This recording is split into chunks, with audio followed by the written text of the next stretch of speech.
Hi everyone, am I audible? Am I audible, guys? Just let me know in the chat.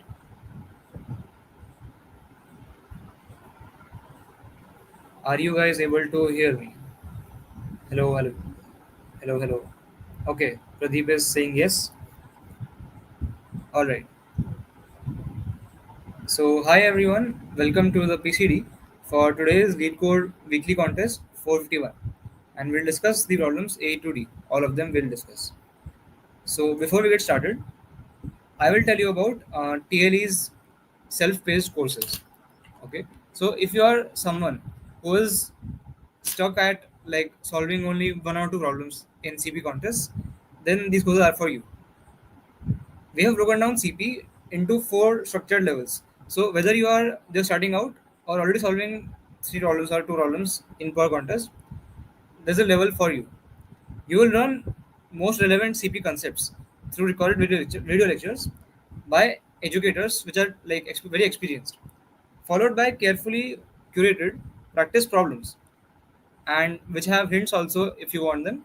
And if you still want the solution, then they have the solution as well, the recorded solutions. And if you still have some doubt after solving those problems, or after solving any problem, if you have a doubt, you can simply ask it in our doubt section, and one of our top mentors will guide you. Like we have top 5% CP like community programmers as mentors on the down support, as you can see here. So these are all like if, available to guide you if you get stuck. Also, beyond just learning, you can enjoy leaderboards, internal contests, and PCDs like this one to stay motivated and consistent. If you want to know that which level is best for you, you can just look at the video for that level, like here, and you can look at the topics and the prerequisites, right? So, for example, like in today's contest, two problems were of DP. Like the problem number 3 and 4, these two were of DP. So we, of course, we teach DP as well in our level 4 self-paced um, course, right? So yeah, that was about it, and you can find the link here.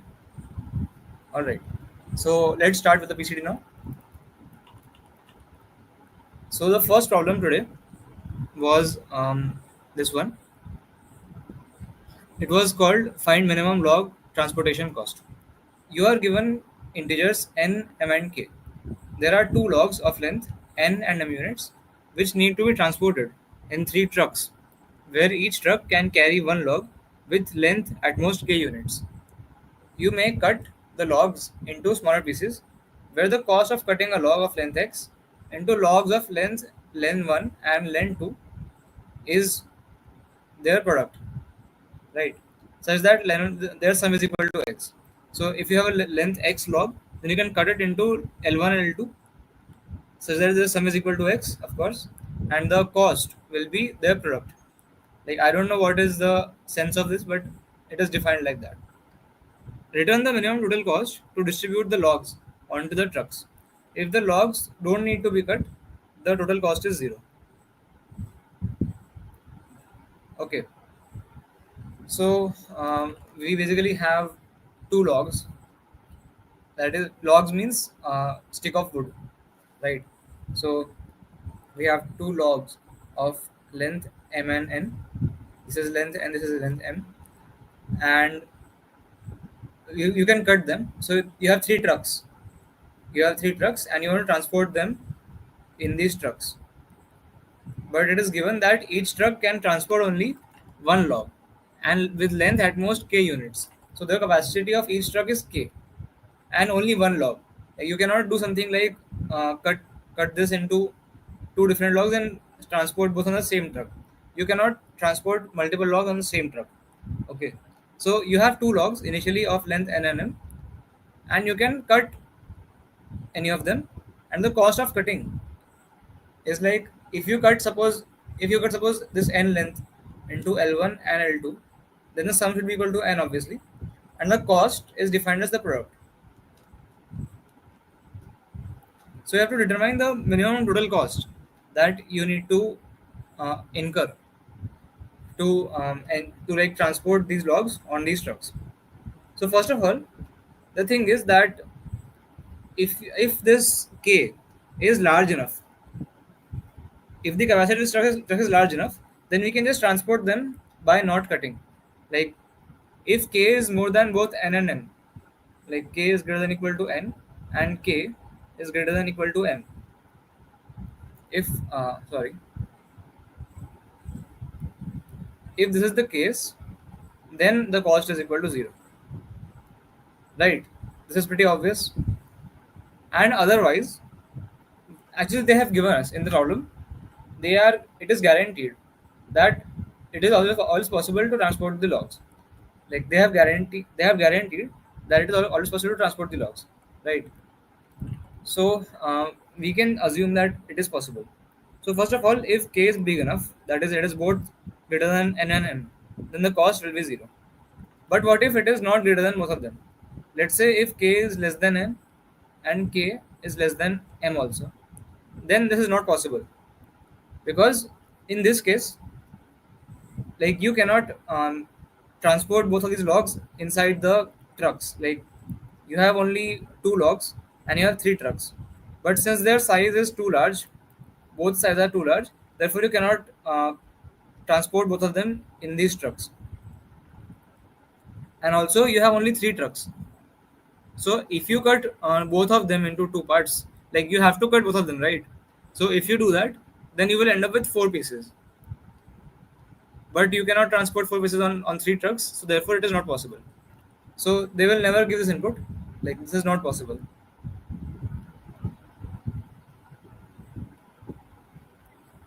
right? So what is left is, um, we have that, like, okay, we have considered the case where K is greater than both of them and K is less than both of them. But it is possible that K is between them. Like K is, let's say it is greater than equal to M, but K is less than N. That means this N is too large to put in the truck. So we have to actually cut it into two pieces.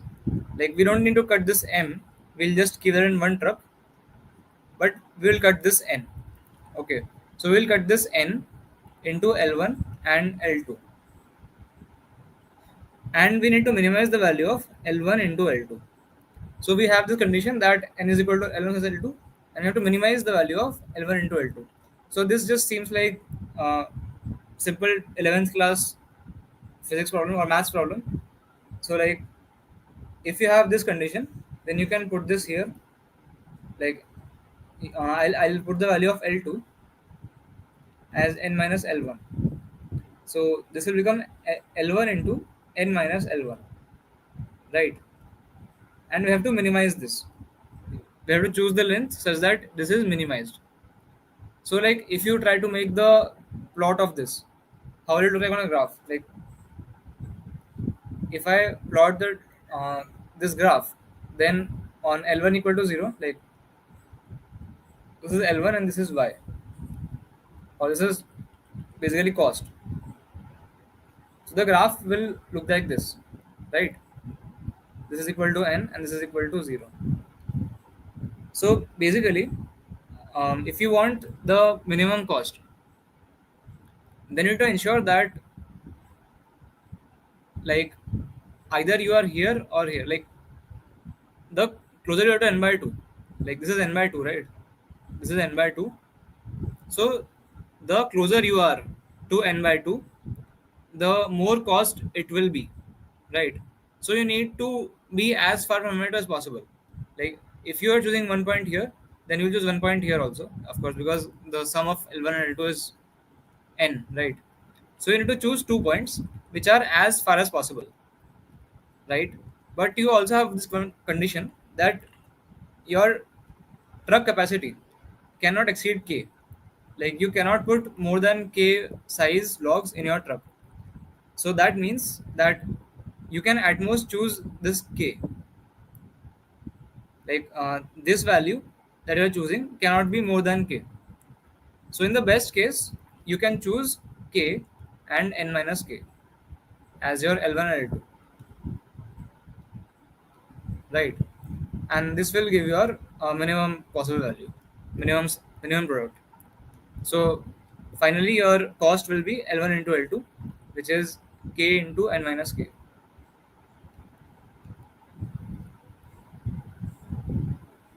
right?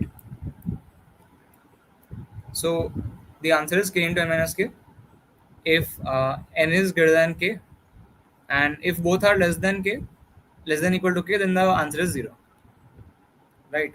Like I am just assuming that n is the bigger one. Like if it is not, then we can just swap them. So n is the bigger one, and if n is greater than equal to k, sorry, n is greater than k, that is if n is too big, then the cost will be k into n minus k, right? And otherwise, the cost will be 0, right? So this is the logic, and I'll just show you the code. The code is pretty simple, and you have to also like keep be aware about the overflow. Like since k into n minus k can overflow the integer range, so just be careful. I wasn't careful. Yeah. So if n is less than m, swap nm. Now if the greater one is also less than equal to k, that is both are less than equal to k, then return 0. 0 is the answer. Otherwise, return k into n minus k. But make sure to do it in long because int can overflow in this, because the limit of n and k are up to 10 to the power 5. So 10 to the power 10 cannot be stored in the integer.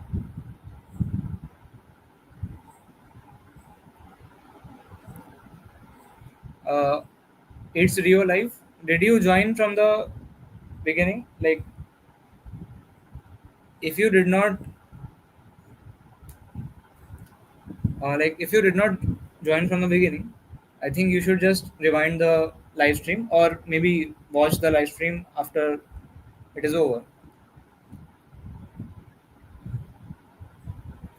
Yeah, so just rewind it. Like it is a waste of time for me, both me and other viewers, if I explain it again.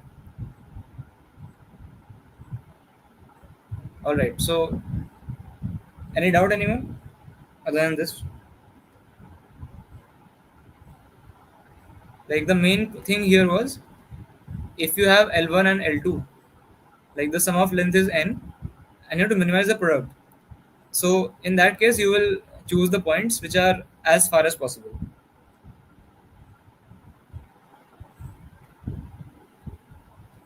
Okay. So I will move on to the next one.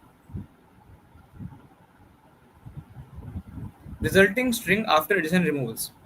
You are given a string s consisting of lowercase English letters. You must repeatedly perform the following operation while the string s has at least two consecutive characters. Remove the leftmost pair of the adjacent characters in the string that are consecutive in the alphabet, either in either order, that is A and B or B and A. Shift the remaining characters to the left to fill the gap. Return the resulting string after no more operations can be performed. Note: consider the alphabet as circular, so thus A and Z are consecutive. Okay.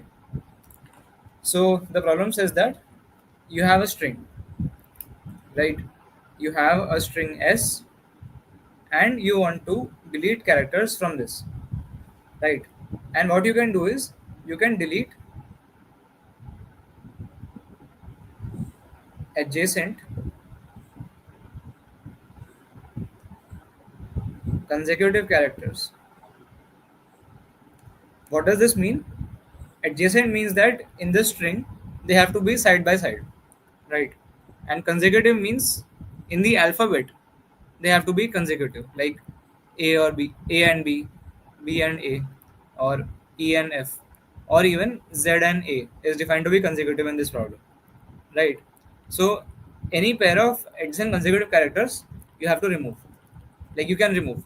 And what they are telling us is that um, you must remove the leftmost pair of adjacent characters. Okay. So what they have just told you to do is just remove the leftmost pair and then keep doing whatever you are doing, right? So for example, we have this string ABC. So like ABC. So if you can see, this AB is the first adjacent pair of characters which are consecutive. So since A and B are consecutive in the alphabet, we can remove this, right? And we'll be left with this C. So the answer is C. Then we have ADCB. ADCB. So this is not consecutive. This A and D are not consecutive, so we'll not remove them. This D and C is consecutive, so we'll remove them since they are the leftmost consecutive. So we remove this, so it became A and B. And now A and B are consecutive. So we are removing the leftmost one each time. So we remove this A and B. So finally we are just left with the empty string.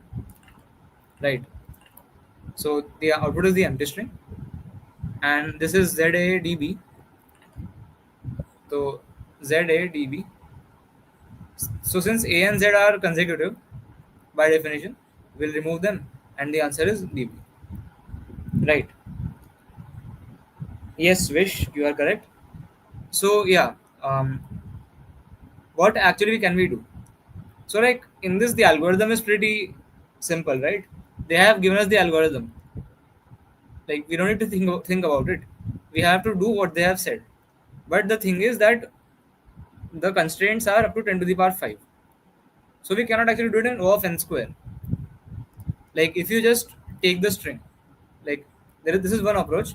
Like for example, you have the string S. So in C++, you have the string S, and you try to like delete those characters. So let's say if you have A B here, then E here, then G here, let's say H, then D, then E, and so on. So if you have this string, right, then one approach is just to iterate this from left to right, and as soon as you find a character, a pair of characters which are adjacent, you will remove them, because that is what the problem tells you to do, right? Just remove the leftmost pair of adjacent characters in the string. So you remove this. So okay. Then like the new string, then you like shift these to the left, right? So the new string becomes this. Again, you will find like you will iterate from left to right. You will choose this and delete this, and EDE. So this is what you will keep doing until you have no such characters adjacent and consecutive. But this will take too much time. Like this is O of n square, right? This is O of n square because when you're iterating like this, like when you delete this character, it will take O of n time to shift this right here, right? And like when you are same for this thing, when you delete this character, it will take O of n time to shift all these characters to the left. So how do we actually do it in like more efficiently? Like we know how to do it in O of n square, but how to do it more efficiently? Actually, what we can do is we can make kind of a new memory. Like we can use extra memory, right? They haven't said that don't use extra memory, so we can use extra memory. So what we can actually do is we can like make kind of a stack. Like why am I making a stack? I'll tell you. Let's say we have this string A B E G H D. Okay. So A B E G H D E. So let's say first what I'll do, like my algorithm is this. Okay. First I'll do is I will insert A. Okay. I will insert this A. Then I'll try to insert this B. But before inserting B, I'll see that can I delete this B? Okay. That is the previous character adjacent to it or consecutive to it? So if it is consecutive, like this A and B are consecutive, right? So I'll delete them. So currently in the stack, I have my A, right? This is my stack. So currently I just have A. Okay. And when I'm trying to insert this B, I saw that I can actually delete this A. Like I can delete both of them. So I'll just delete this A. Okay, so it is empty now. So I have inserted this A first, then I went to this B, then I erase this A, right? Then I will go to this E. So I insert this E, then I go to this G. So since E and G are not adjacent or not consecutive, I'll insert this G, and then I'll insert this H. But since G and H are consecutive, so I'll delete this G, right? I'll delete this G, and then I have this D. So I'll put this onto the stack, and since D and E are consecutive, I'll delete them. I'll delete this E, right? And then I insert E. So finally, the answer is just E. And why does this work actually? Like, why does this work?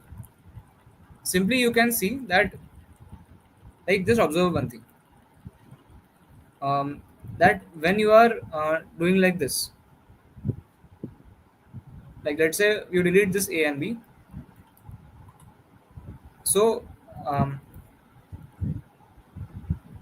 first I just insert this A, and then I insert this B, and then I delete both of them. Okay. Then I insert E, then I insert G, then I insert this H, but I see that they are adjacent. So essentially, I am deleting both of them, right? And now these two are adjacent, so we can actually delete them. And this is maintained by the stack. Like from the stack, since I deleted this G, like initially the stack was E and G, and then I when I inserted this H here, so I deleted both of them. So now the top of stack is E. So I can see that they are adjacent. E and E are adjacent, and I can delete this E as well. So I think it is intuitive. Like I think this algorithm is pretty intuitive, and you just have to do one traverse of the string. Just traverse the string from left to right, and keep putting these characters onto the stack. Okay. So is there any doubt, anyone?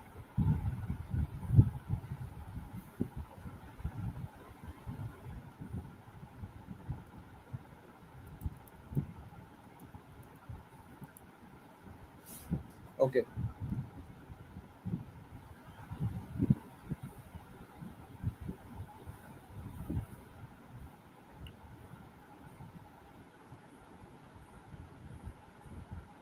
All right. So let's. I'll show you the code.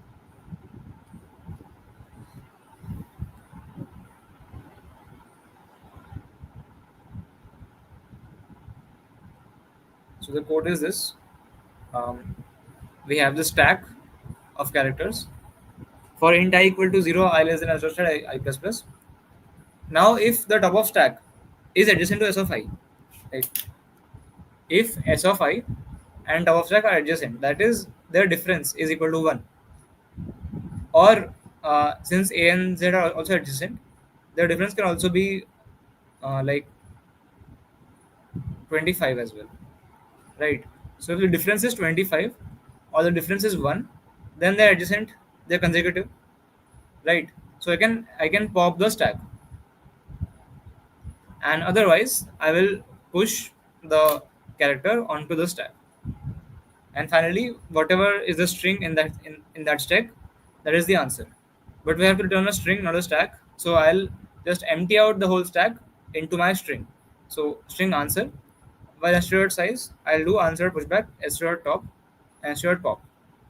And since this stack was last and first out, the string has been reversed now. So I'll have to reverse the string again to find my actual answer, and I'll return the answer. Okay.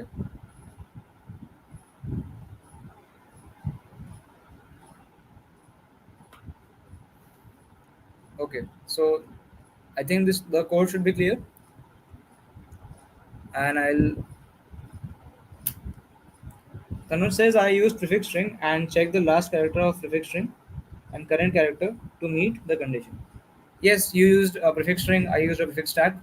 That is the same thing. You can use a string as a stack because it supports the pushback and popback operations in of one, and stack also supports the same operations. Okay, so let's move on to the next problem. This C is pretty tough. First of all, I'll discuss D. Before discussing the C, I'll discuss D. Okay. Okay. So this problem is lexicographically smallest string after adjacent removals. You are given a string S consisting of lowercase English letters. You can perform the following operation any number of times. Remove any pair of adjacent characters in the string that are consecutive in the alphabet in either order. So the same operation you can do. Like in the B problem, the operation was the same. And like in this problem, you can remove any pair of adjacent characters, and then shift the remaining characters to the left to fill the gap. Return the lexicographically smallest string that can be obtained after performing the operations optimally. So yeah, this is the definition. And like okay, the problem is that the same problem, except you have to minimize the string, the final string. Like AB. Okay, let's look at the samples first. Like here you have BCDA, or wait, let's look at this ZDCE, ZDCE. So in the first problem, what we did was we just removed this DC, right? Because we had to remove the leftmost character, we had to remove it.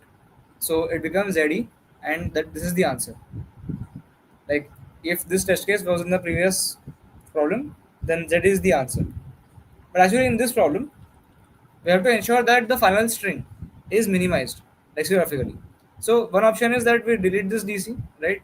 So we have this ZE. And one more option is that we don't delete, right? So the string would be ZDCE. So out of these two, which one do you think is smaller? This is smaller, right? Because like in this you have to comment on dictionary order. So in dictionary, these two words ZE and ZDCE, if they come, then ZDCE will come first, because this is ZD and this is ZE. So since D comes before E, it is on the smaller one. So therefore, we will not delete this DC. So that's what we have to do. That we have to minimize the final string. So the answer to this problem, answer to this question is ZDC, right? And let's say we have ABC. So if we have ABC, here also we have two options. Either we can delete AB or we can delete BC. Okay. So if we delete AB, we'll end up with C, and if we delete BC, we'll end up with A. And since A is smaller than C, the answer is A.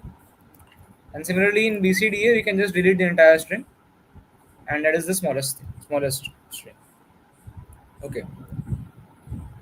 So yeah, how do we actually solve this? First of all, look at the constraints. Okay, the constraints are pretty small. Error length is up to 250 only. The string size is up to 250. That is, n is less than equal to 250. So even O of n cube solutions, n cube will pass in the time limit, because 250 to the power 3 is definitely less than 10 to the power 8. So we can do n cube. O of n cube is allowed, right? So how do I actually do it in O of n? Now, of course, like one thing is clear, that there is no greedy approach. Like we kind of applied greedy in this one, right? Like we just, whenever we saw leftmost, we just removed it, because that was what the problem told us to do. So kind of we applied greedy algorithm, or not really greedy, but we just did step by step. But in this one, uh, it is pretty evident that there is no greedy algorithm here, because the it is very complicated. The situation here is very complicated.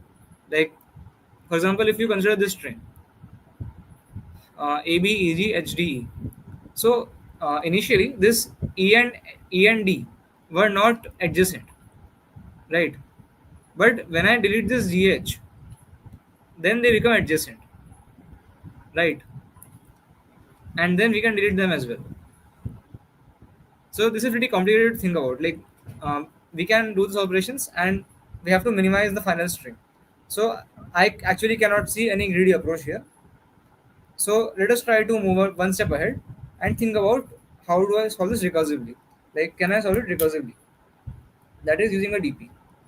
Okay. But before doing that, I will just show some observations. Okay. So just take this string only. Just take this string. I'll copy it here. Mm, okay. So we have this string here, and we can see that finally, like essentially, what we are doing, we are choosing adjacent characters. Also, they're consecutive in the alphabet, and we are deleting them. So let's say in this one, I can delete this A and B, I can delete this G and H, and then I can delete this E and D, right? So essentially, we can see that in the final string, like finally, not in the final string, finally, in the initial string, we are actually deleting some indices I and J, such that Si and Sj are adjacent. Like if there is a pair of indices I comma j such that Si and Sj are adjacent, then we can delete them if we can delete the entire string in between. Like, see, here we have this E and D, right? This E and D we have, and they are consecutive in the in the alphabet. They're consecutive, right? But they are not adjacent in the string right now.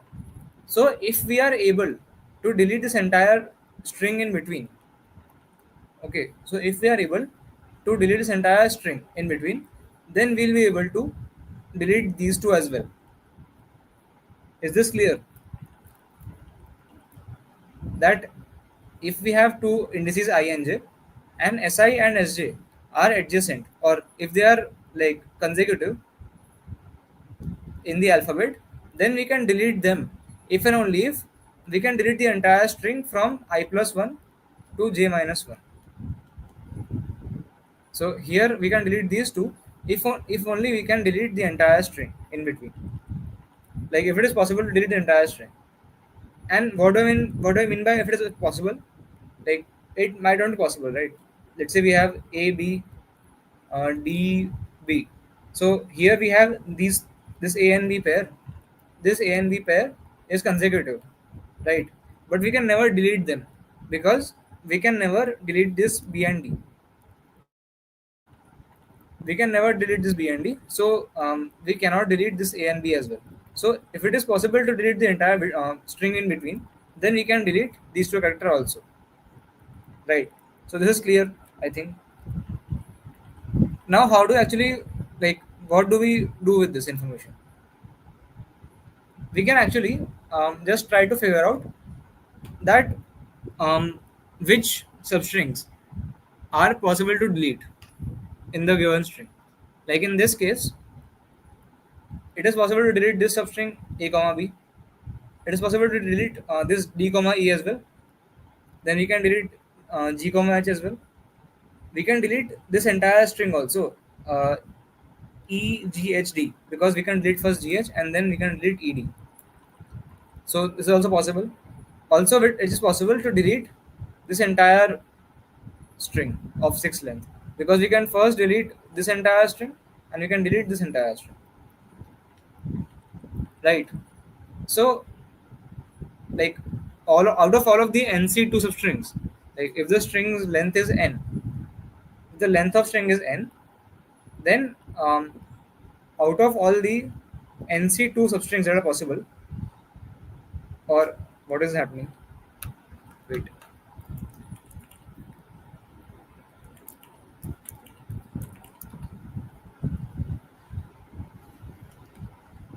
So out of all the NC2 or maybe n plus 1 C2 substrings which are there in a string, which ones of them are deletable? Like which ones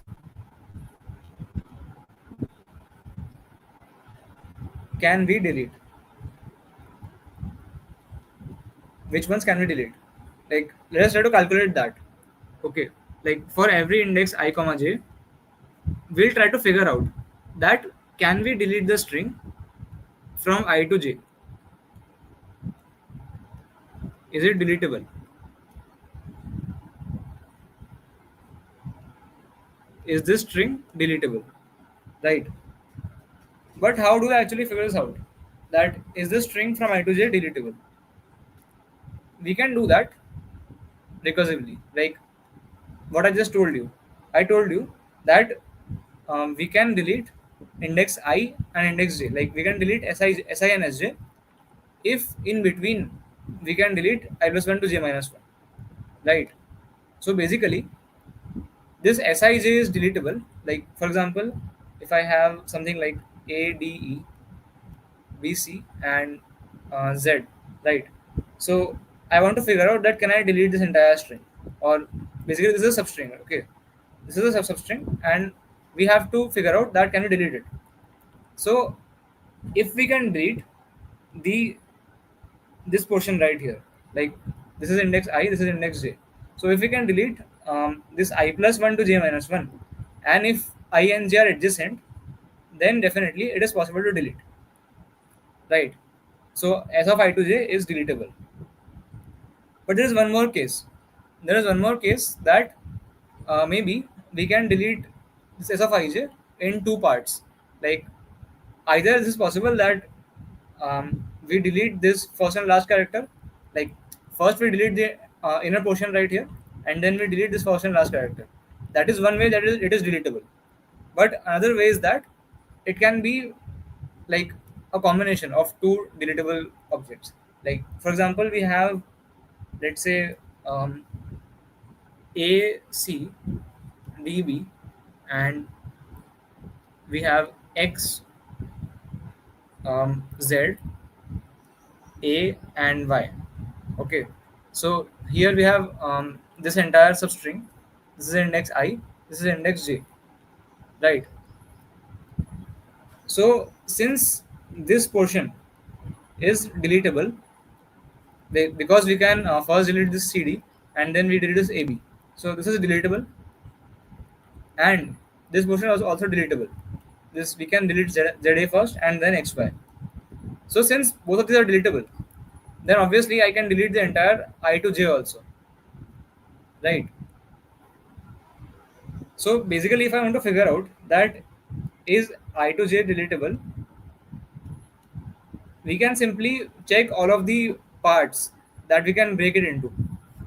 Like in this case, the length was 8, right? This string length was 8.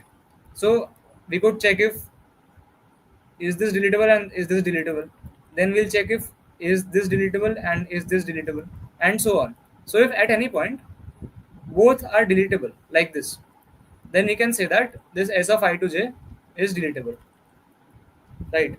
So until now we have figured out that like how do I find out that which substrings are deletable, and like how exactly we have done that. We have just kept like we can call it dp. Like we have just kept a dp of I to j. Dp of ij is true if I to j is deletable, right? And we can easily transition. We can like simply transition is very easily, because dp of ij can be true in two cases. One case is that I and j are adjacent, and dp of I plus 1 to j minus 1 is true, right? Either this is the case, or the case is that dp of I to k and dp of k plus 1 to j. That is, if there's a k for which the I to k is also deletable and this is also deletable, then we just delete both of them and ij is deletable. So in these two cases, like we can simply transition, and this will take O of n time to transition. Obviously, like we can iterate from I to j, like we can iterate this k from I plus 1 to j minus 1, or rather, because a length one cannot be deletable, so we don't need to check, no need to check that. So we can just iterate this k from I plus 1 to j minus 1 and just check that are they deletable or not, right? So until now we have figured out how to calculate uh, whether it is deletable, right? And like why have I done this, I'll tell you later.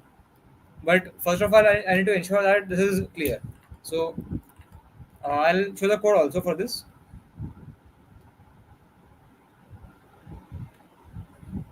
Like here you have this vector of vector called deletable, a 2D array, and yeah, this adjacent function I have, which um, tells me that are two characters consecutive in the character, like in the alphabet or not. So if their distance is 1 or 25, then they are adjacent, right? So yeah, I have this deletable vector, deletable array, and I can figure out that how to transition. Like what I just do is, okay. So the base case is that the length two strings are deletable if they are adjacent, right? So for int I equal to 0, I less than n minus 1, I plus plus, I just check for I and I plus 1 that if they are adjacent, then deletable of I comma I plus 1 is true, right? And then from length 3 onwards, like I'm iterating in increasing length. Like I did first length 2, then length 3, length 4, length 5, and so on, because the higher length answers are dependent on the lower length ones. So we need to calculate the lower length first. Okay, so length is equal to 3, length is less than equal to n, length plus plus, and for int I equal to 0, so I'm checking all of the subarrays of length this. So for int I equal to 0, I less than I plus len minus 1 is less than n. That is the endpoint of this subarray. The subarray is I to j. So I is, like we are iterating over I, and j is I plus len minus 1, right? So if j is less than n, I plus plus, and there are two cases. Either if Si and Sj are adjacent, they're consecutive, and this substring is deletable, then we'll say that it is true. And for in k equal to I plus 1, k less than j minus 1, k plus plus,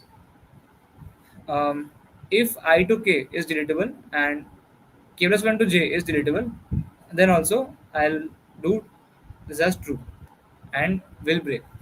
Okay, so until here, is it clear, guys, that we have figured out that how do we actually determine that is a substring deletable or not? Can we delete a substring or not in our string? So up till here, is that clear, guys? How do we actually figure that out?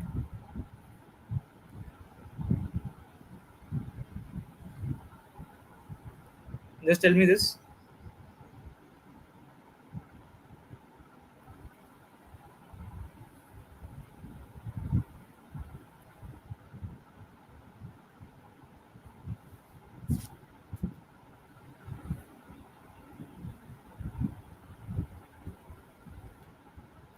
Okay.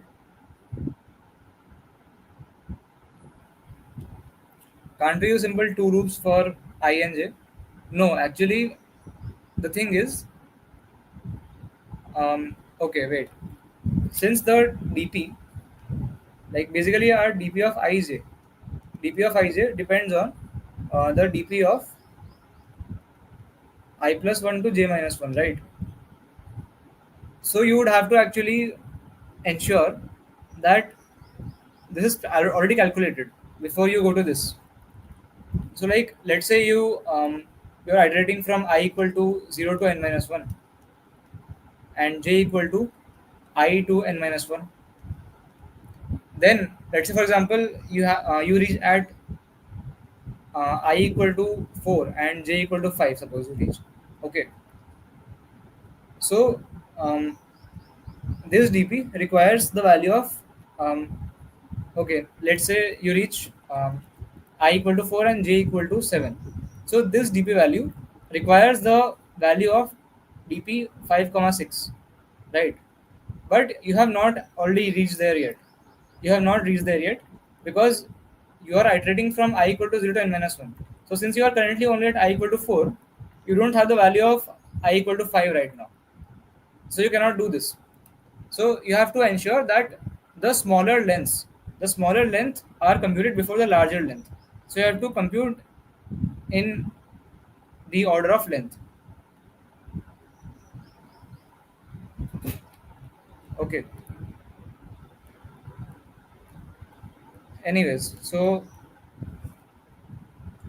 yeah, so we have figured out that how do we determine if a substring is relatable or not, and like why am I doing that? Why am I doing that? Let's see that.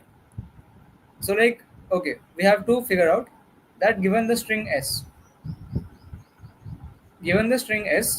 um, we have to like figure out that what is the minimum, right? And how do we do that? Let's try to do it recursively. Like let's say that I already have the answer for some substring. Like let's say I have this string right here, and assume that I already have the answer for this. Like I already know that what is the minimum for this one, and in fact I already know the minimum for all of the suffixes. Like I know the minimum for this, for this, for this, and for this also. So I know that what is the minimum answer for all of these substrings or all of these suffixes. For all suffixes I already know the answer, and let's say I want to calculate the answer for this suffix, like from here to here.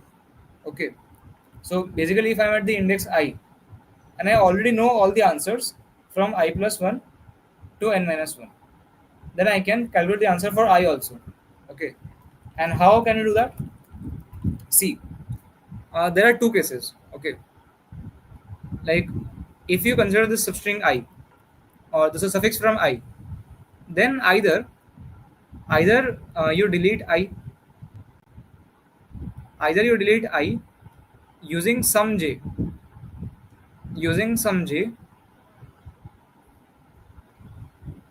greater than I, or you do not delete I. You don't delete I, right? There are only two cases that um, either you can delete this I, and to delete I you also need another pair, right? That's what we saw here, that to delete a character you can delete it like this, A and B, if only the in between is deletable. Or we can say that if this entire is deletable, then yeah. So either we can delete this I, like either we can delete some I to j, okay, or we don't delete this I.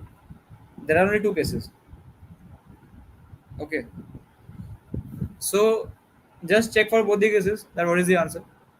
So first of all, like I'll take an example. Okay, I'll take an example. What do I take? Let me think. Um, let's say you have uh, a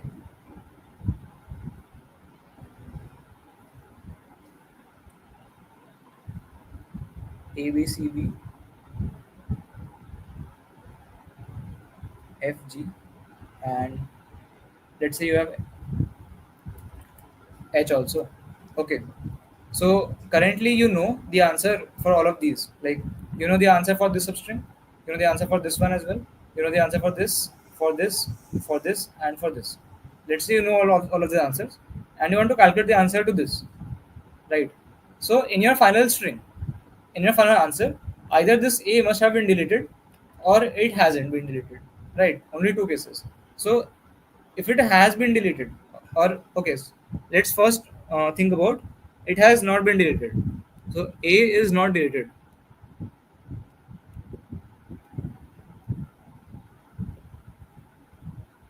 then actually you can simply use the answer for this one.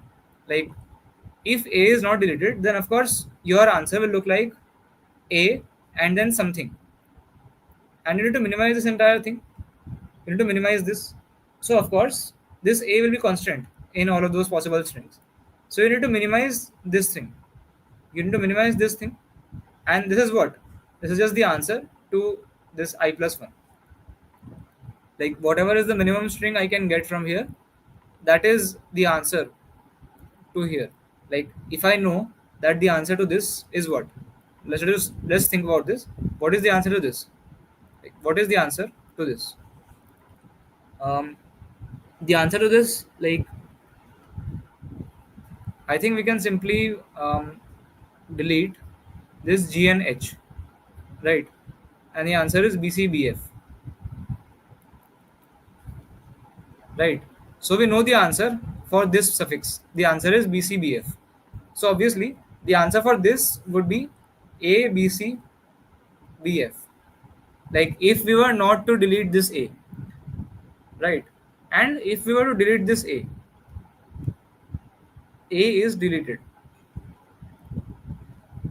Uh, Deleted. So that means that we are deleting this A and something else also, right? Like, basically we are either deleting this, or we are deleting this, or we are deleting this, or we are deleting this, and so on. So we can just check that which ones are deletable. Like, is this deletable? No, we cannot delete this substring. Then is this thing deletable? Yes, this is deletable, because we can first delete this BC and then we can delete this AB, and we know that this is deletable because we have the array of that, right? So since this is deletable,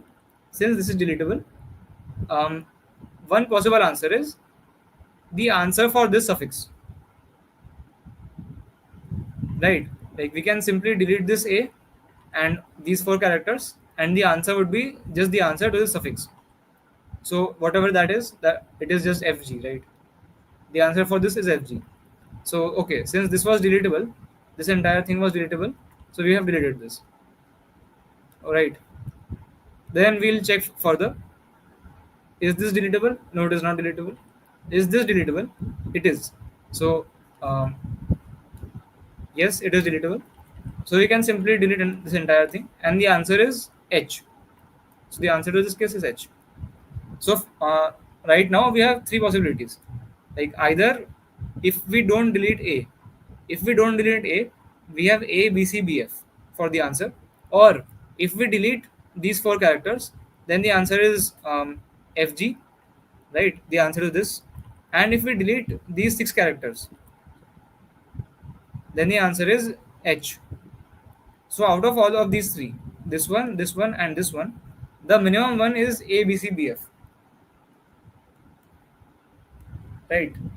So that's what we'll take, and that's how we calculate the answer for this entire string. So um, if I want to calculate the answer for I plus 1 to n, or from I to n, if I'm at index I and I know the answer to all of these, then I can compute the answer for this one as well by considering two cases. Two cases. Um, First case is I don't delete I. I don't delete the ith character.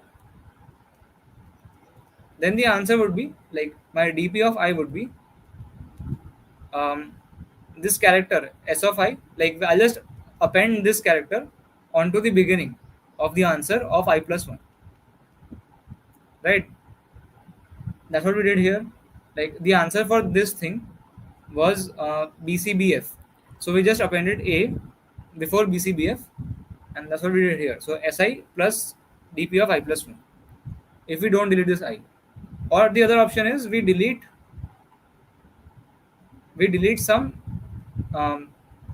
like S of I to some J. Like, if this I to J is deletable, then we can delete this. So if we delete this S of ij, then the answer is dp of I will be equal to dp of j plus 1. The answer to j plus 1. Like, if we are deleting till j, Then the remaining portion is from j plus 1 to n. And we already know the answer to that. And the answer is j plus 1, dp of j plus 1. So the dp of I will be dp of j plus 1. So we can take the minimum of both of these. Whatever is the minimum of both of these, we'll take that. Okay. And that is the final solution. Uh, okay. And final answer will be just dp of 0. Or dp of 0 is the final answer because that is the answer for the entire string. Take this test case RML MLQL. Why are you like this alphabet is pretty complicated. Like, okay, I'll take this RML ML QL. Okay, so I'll need to write the numbers for this. OPQR. So this is 14, right? No, wait. Uh, See, MN are adjacent, LM NOP QR. So R not adjacent, Q and R adjacent. Q and R adjacent, ML adjacent, right? So yeah, deletable. First, okay. So I'll just make a DP. Okay, I'll I'll just first mark these like 0, 1, 2, 3, 4, 5, 6. Okay, so I'll write the answer for all of these 6. So DP of 6, like if I have the string as L, then the answer is just L, right? Then DP of 5, we have QL. So QL, like either we can like include this Q. In that case, the answer would be QL, or we can delete this Q. But if we actually cannot this Q, we actually cannot delete this Q because this is not deletable. So the answer is QL. Then DP of 4, DP of 4 LQL. So again, I can either take this like keep this L, and the answer is L plus this answer, so QL, or I can delete this L using something else. But actually there is nothing deletable. We cannot delete anything, so it is not there. Like the answer is this one only. Then and similarly we have DP of 3, like this one. So here we can actually delete this. Like here we either we can like we can keep this. So either it is MLQL, that is I took L, I took M, and like just attach this here LQL, or I can delete this ML. So in that case, the answer would be the answer for this QL, which is just QL. So the minimum is MLQL obviously. So the DP of 3 is this, and similarly you can figure out DP of 2 is LMLQL. So either you can keep LMLQL or you can delete LM. So you'll left with LQL. So the LMLQL is the minimum. DP of 1 would be, I think you get it right.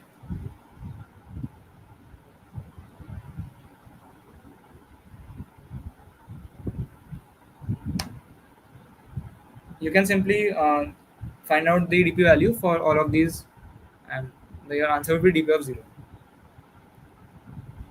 Deepak, actually, this problem, like, you have to guess it. Actually, I don't have the actual intuition. Like, you have to guess only. Like, let's try DP, let's try greedy. So, like, first, I try. Actually, in the contest, I could not solve it. So, I absolved it. So, either you can try greedy approach, but if you're not getting any greedy approach, then you will think about DP, right? So I thought about DP, and I thought about suffix DP. Like if we know the answer, if we know the answer for I plus 1 to L, like if I know all of the answers for this, if I know all these answers, then can I find the answer for this one? That is DP, right? Like that is the entire crux of DP. So I just try to figure out that how do we determine that what is the answer for this one. So either we can include this in our answer, So if we are including this, then it is something like s of I and then dash. So in this dash, we need to minimize. This means that we have to like just use the answer for this I plus 1, right? And so either we take this or we don't take this. So if we don't, like, if we want to delete this, that means we'll delete some subarray starting from here, right? So we can only delete it if it is allowed, like if it is possible to delete. If it is possible to delete, we can delete it. So how do we check if it is possible to delete? We can use the above logic of deletable. Like we can use it recursively, right? So if it is deletable, then our possible answer, like let's say if this is deletable, then our possible answer is the answer to this part, which we already know, right? So this was straightforward. Someone asked the rating of this problem. I think it might be like 18 to 1900 on CF,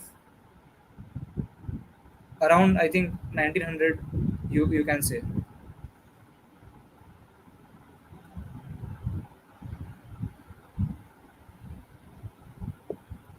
Okay. So if you guys want, I can also show this sample test case also. Like we have BCDA here, BCDA. So okay, first of all, deletable. What is this? So 0, 1, 2, 3. Okay, let's see. Is like 2 to 3 deletable, or let's try with, is 0 to 1 deletable? Yes. Then 0 to 2, no. 0 to 3, is it deletable? It is deletable because we can delete BC. Sorry, we can delete CD and we can delete BA. Then is 1 comma 2 deletable? It is. Then is 1 comma 3 deletable? No, it is not. And is 2 comma 3 deletable? No, it is not. Right. So these are the deletable metrics, and what we can just find out now is DP. So DP of 3 would be just A. That is, the answer for A is just A. Then DP of 2, like we have DA here, so the answer for DA will be also DA. Then DP of 1, so either we can keep this C or we can delete this C. So if we keep this C, the answer is CDA. And if we delete this C, like this is deletable, right? This 1 comma 2 is deletable. So if we delete this CD, then I'll get the answer to this as A. So, or I can get A. So this is the actual answer for CD. Like DP of 1 will be equal to A. And DP of 0, either we can keep this B, so the answer would be BA, or we can delete this B. So either we can delete BC or we can delete the entire thing. So if we delete BC, then the answer would be answer to DA, which is just DA. And if I delete the entire thing, then the answer is just empty string. The answer is empty string. And out of these three options, the minimum is the empty string. So yeah, the answer is empty string. And the final answer is DP of 0, which is the empty string. So I think it should be clear. Mitesh is asking, can we avoid odd length string? Yes. Odd length strings can never be deletable, so you can avoid checking them. But yeah, that will improve your runtime. That is true, but it will like you have to write the extra code for that, which is not like it will not change your TLE to not TLE. It will still get accepted only. So I did not do that. But yeah, you can do that. So, anyways, like I'll show the code for our DB part now. So we already knew that how to figure out whether the string from I to J is deletable. Now, how do we use that? We can simply make a DP. DP of I is the answer for S of I to N, and initialize like DP of N is like empty string. Sorry, this should be N minus 1 here. S of I to N minus 1. because it is zero indexed, right? So as of I to n minus 1, dp of n is the empty string. This is the base case.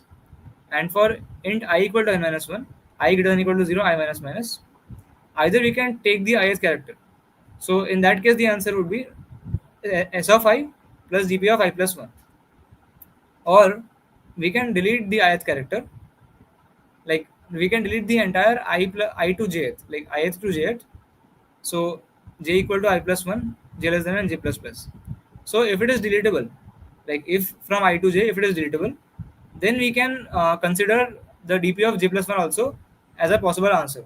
So dp of I is min of dpi, comma dp of j plus 1. So we are taking the minimum possible answer at every point. And finally the answer is dp of 0. Okay. So this is what the entire solution is.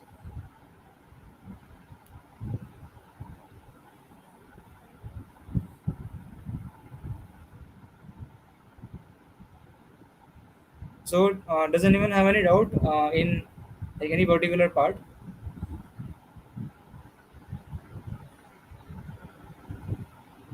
ये हुआ ही नहीं, बहुत ज़्यादा फिर भी नहीं हुआ. हाँ, that is fine. Like not all problems are solvable by you. Like actually this is a very tough problem. I told you it is of, I guess on CF it would be rated like 1900, or from at least from 1800 to 2000 it can be rated on code forces.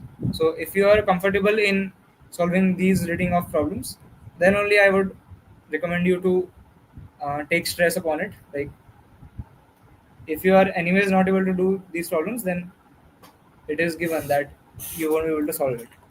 So if your target is this rating, then you can like try to practice these problems. But is C even more tougher? Um, Actually, C, the idea was standard, but it was like, I don't know, like I'll call it same difficulty. But the code is pretty long. The code implementation is very long, and like it has multiple subparts, but those subparts are standard. Okay, this is also standard, like kind of, but not very standard. But the subpart that C has are pretty standard.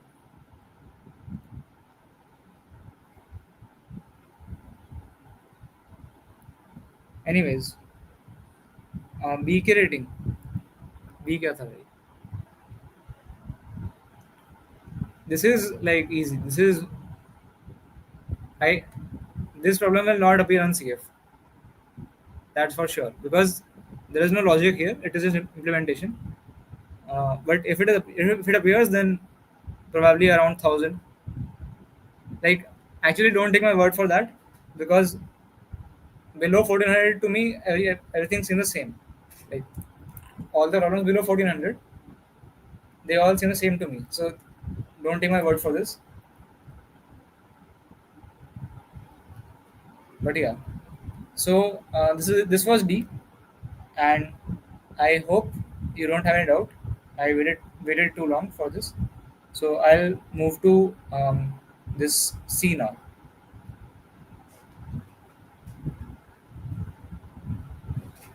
You are given an integer n representing the number of employees in a company. Each employee is assigned a unique ID from 1 to n, and employee 1 is the CEO.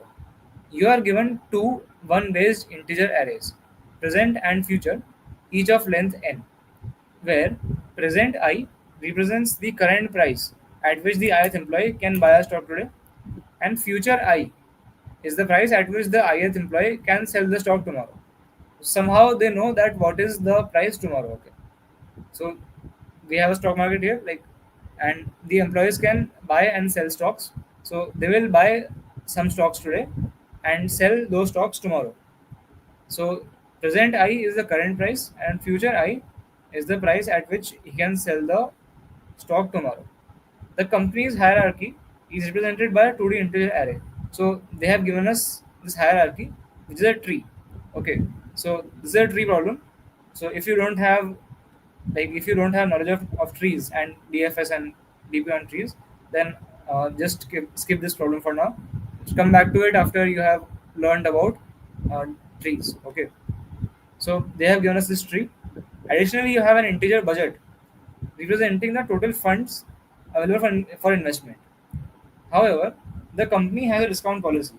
If an employee's direct boss purchases their own stock, then the employee can buy their stock at half the original price. Return the maximum profit that can be achieved. Okay, so the profit means that the price for which they are selling minus price for which they are buying. Okay, note, you may buy each stock at most once. You cannot use any profit earned from the future stock prices to fund additional investments and only buy from the budget. Okay, so whatever is the budget, like we cannot use this, like we cannot do something like borrow money from someone else. We can only we can only use our own budget to buy the stocks. So this problem is pretty phrased pretty badly. Actually, like I took 5 minutes to understand this only. But okay, so I'll explain this one more time. Like for example, here you have this tree.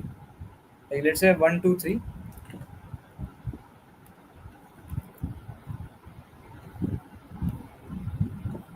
and your budget is 10.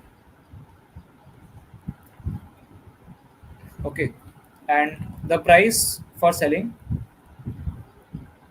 like 4 and 7. So for the call for the node one, this guy can buy the stock at price 4 and sell it at price 7. Then this guy can buy it at price 6 and sell it at price 9. And this one can buy the stock at price 7 and sell it, sorry, at 8 and sell it at the price of 11. Okay, but we have only 10 budget. So which stocks can we, like how much profit can we actually do?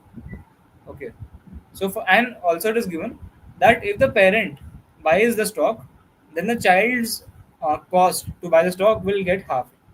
It will get down to half. So if the parent buys the stock, then the price will go down from 6 to 3. Okay, so how much profit can we do? So since we have only 10 budget, let's say if this parent buys, okay, if this 4 buys, then we already have expended 4 money, so we have left with 6. Now this price is become 3, it has become 4. It has been done half. So we can either buy this 4 or buy this 3. So we'll buy this 4, of course, because the profit is more. So in this case, the profit is 7, right? In this case, the profit is 6. So we'll buy this one.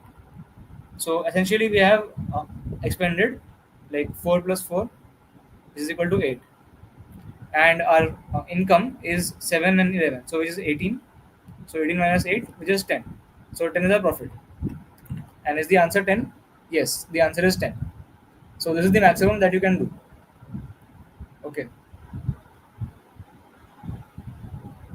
Yes, Pradeep, the solution link will be uploaded in the down below, the YouTube session part.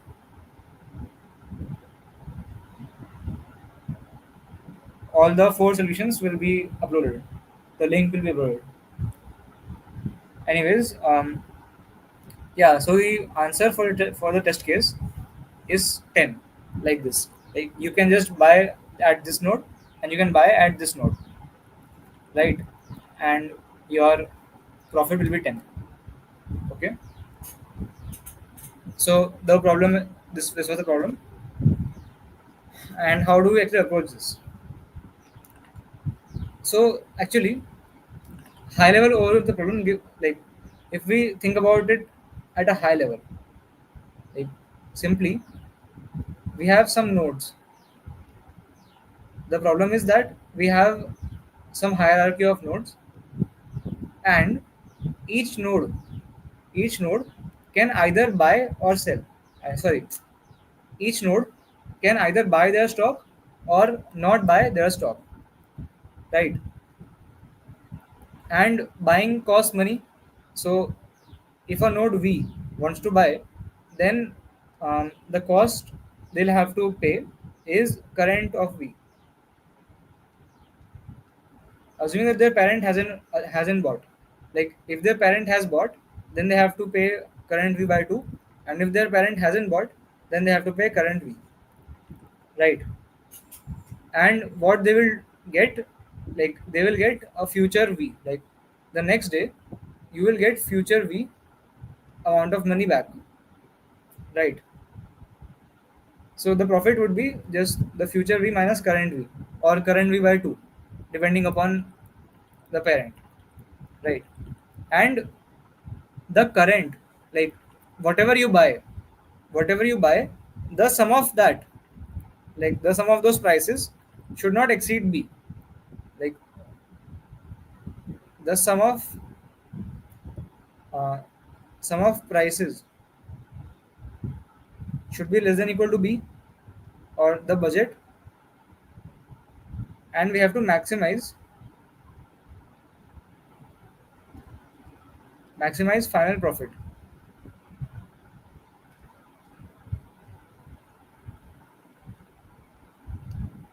right? So what this means is pretty clear. So this is pretty similar to knapsack, right? Like in knapsack, what do we have? We have some items which have a weight Wi and a value, that is Vi, right? And we can take them or not take them. And we have a knapsack, like we have a bag whose weight limit is capital W, and we can take at most W weight, and we have to maximize the value. Like sum of weights, like in knapsack problem, sum of weights should be less than equal to W and maximize the value,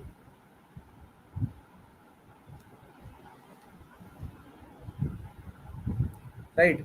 This is your uh, problem in the knapsack.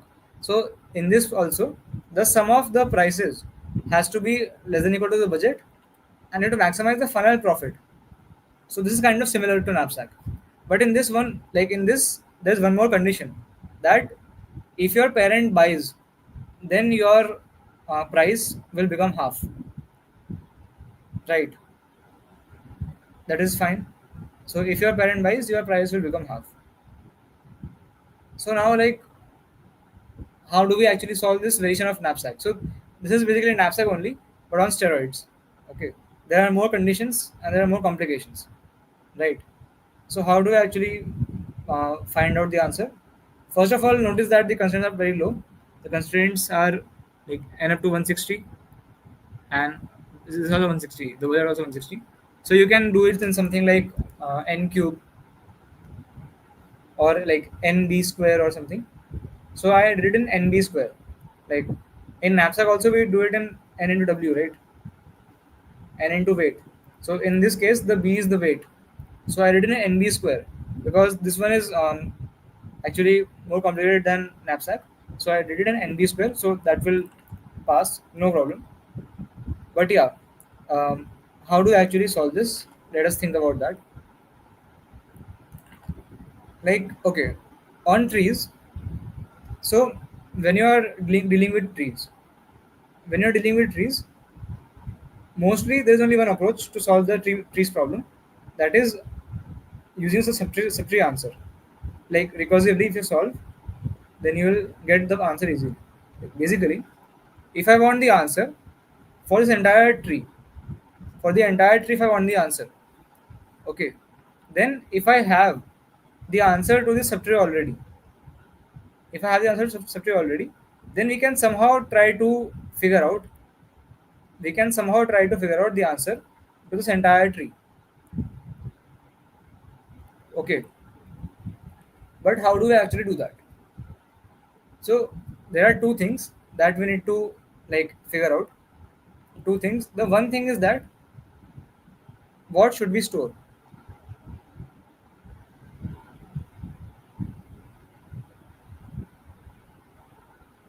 What should we store in the subtrees? What should we store in the subtrees?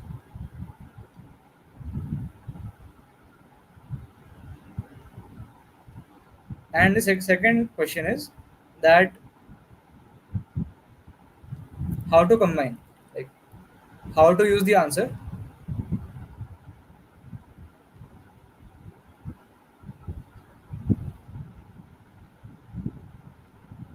how to use the answer of the subtrees of the subtrees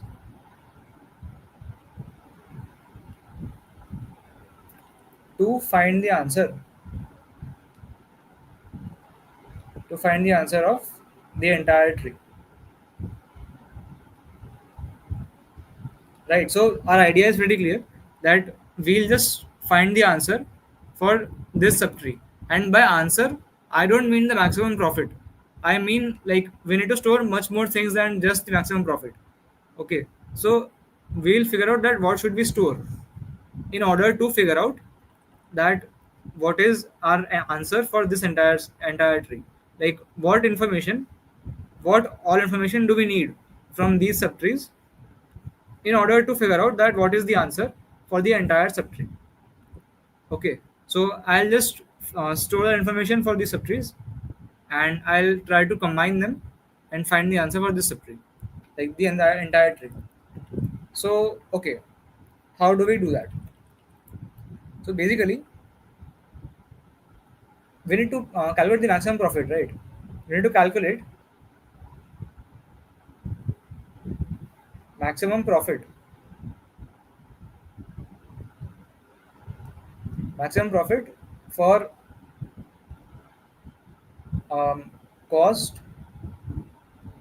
less than or equal to b, right? So in knapsack, what do we do? We just store, like in knapsack.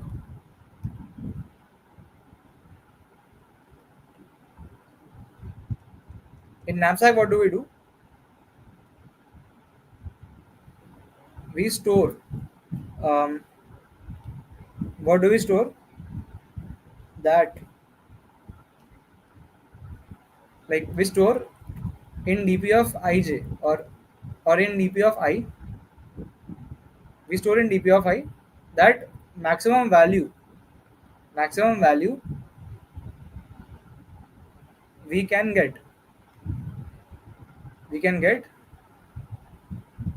using weight I. Like if in a knapsack we have only I weight, then what is the maximum value we can get, right? That's what we store in knapsack. So we can similarly store a similar thing in this.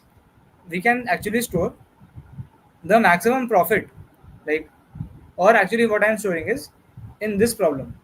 In this problem, um, wait, okay, in this problem, I am actually storing that like dp of I is the maximum selling price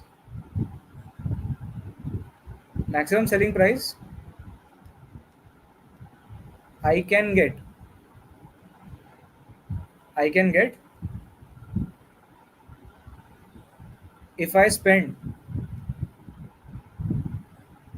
I spend exactly um, I coins. Like if on the current day I spend I coins, then how much um, can I sell for in the next day maximum? Okay, and I store this thing for all subtrees. Like if I have this tree, then I will store this value that for all subtrees, how much maximum can I get? How much maximum value can I get if I um, spend I number of coins? So I'll store the answer for all I. Okay, in dp of I, I'll store it for all I, and I'll do it for 0 to b. Like whatever the budget is, the total budget that we have been given in the question, this budget thing, I'll store this I from 0 to budget, right? Because there is no point in storing more than the budget, right? Because we cannot go more than budget, so there is no point. So I'll store for every subtree that DPI is maximum selling price I can get if I spend exactly I coins. And actually this will have, like, this is actually DP of I comma V. That is, DP of I comma V means maximum selling price I can get if I spend I coins in subtree V, in subtree rooted at V. Like if I do that, like maximum selling price I can get if I spend exactly I coins in subtree V, that I'll store. Okay. So basically what I have is that I have this root, okay, and then I have a subtree. Like this big node, assume it is a subtree. Okay, this is one subtree, this is one more subtree, and this is one more subtree, right? And for each subtree, I know that how much value can I get using that, using just some I. Like for every I and for every subtree, I know that if I spend I coins in this subtree, then maximum value how much I can get. I know that. So I have to compute that thing for this one as well. Okay. But how do I compute that? That is the actual question here. Like let's say I want to compute the DP of DPI for this one, and I have these three values, right? Then how do I compute this DPI for this one? So basically, DP of I means that I am spending I coins in this entire tree, right? So that means I spend some coins here on this node, I spend some coins on this subtree, on this subtree, on this subtree, right? So we have to optimally distribute this I in order to maximize the sum of values. Like let's say I have 7, I equal to 7. Then either I can, like, let's say the cost here is 2. If the cost here is 2, then I have 5 remaining. So let's say I give this one as 3 and this one as 1 and 1, and their value is something. So I want to actually give it, like I want to distribute optimally between my children, so that my answer is maximized. The my final maximum value is maximized. Okay. So how do we actually do that? Now this is actually a nice problem of DP. Again, like we already have one DP. Like to transition, it is a very nice thing. Like how to transition. Okay. So I'll take an example. Let's say for the first subtree, I know that uh, if I spend 0 coins, I get 0 profit. If I spend 1 coin, I get 2 coin ka profit, or I can sell it at 2 coins. I mean, I can sell it at 2 coins, and if I spend 2 coins on a day one, I can um, like I can sell it for 6 coins. That is, I'll get 6 coins.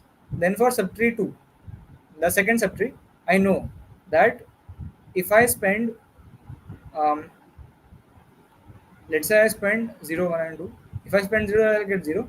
If I spend 1 coin, then I can get, let's say I can get 3.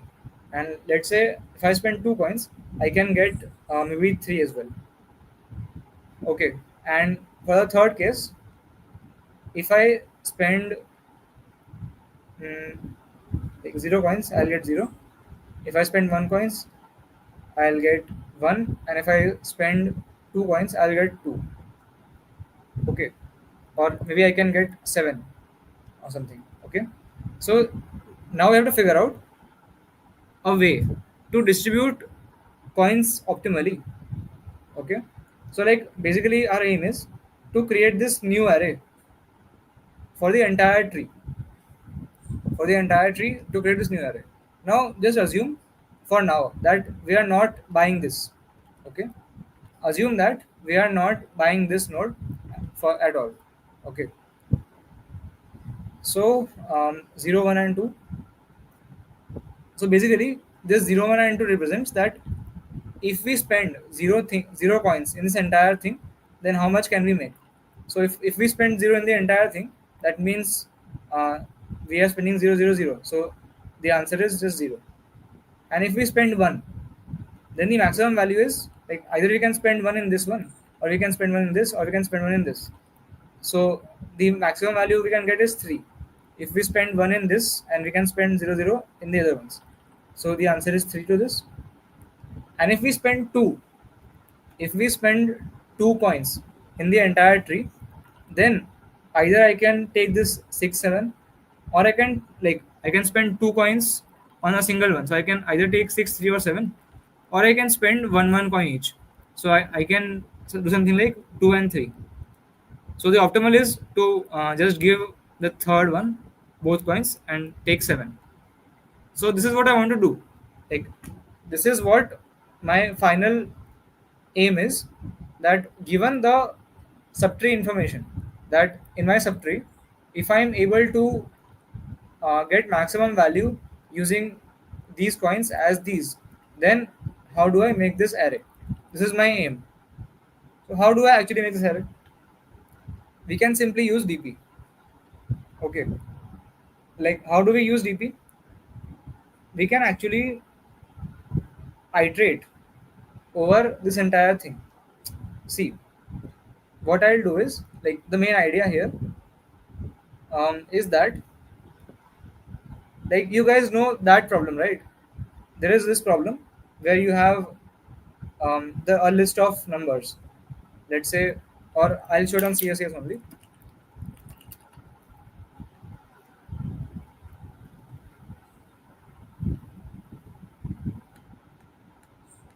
So I think this one, right? Or no?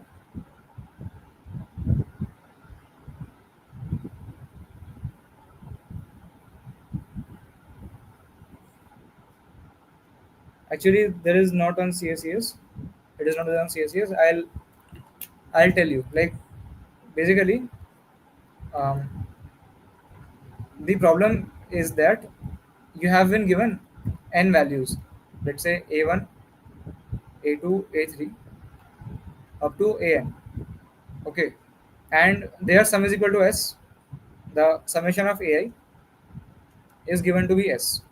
Okay, and they are all positive. All right, ai greater than or equal to 0. So the question is that out of all the numbers from 0 1 2 up to s, how many sums can you make using these numbers? Like, if you can either take one number or not take one number. So this is what you have to find out. This is what your problem is, that you need to figure out that what sums are possible to make, right? So in that case, what do you do? This is a very standard problem. So in this case, you actually initialize with just 0. Like, you make one array. You make an array of length s, or s plus 1. Like, from 0 to s, you make one array, 0 1 2 to s, and you will mark true in the 0 1 and false in all of the other, right? And first you will take ai, like a1, or you will not take a1, right? So if you take a1, then you will mark a1 as true as well. So let's say you have a1 here, so you'll mark a1 as true. Then you have this a2. So if you take this a2, then you will mark this 0 plus a2. Like, you will just iterate over all the true ones. You will iterate over all the true values in this array, and whatever are true, you will do plus a2 and mark them true as well. So let's say, like, here this 0 is true and a1 is true, so you will mark 0 plus a2 as true also, and a1 plus a2 as also true. Like, you will iterate over this entire thing, and whenever you see a true, you will try to add this a2 as well and mark that as true. So that's what you will do in that problem, right? So the similar idea you can apply here as well. What you can actually do is just make an answer, like, make a vector, initially having like not possible. Like okay, so initially, guys, like am I live? In my phone it is buffering for some reason. I hope I'm live. Can you hear me?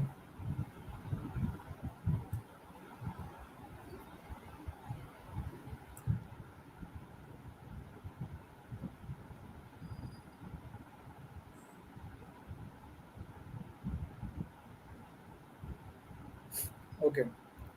So I was saying that.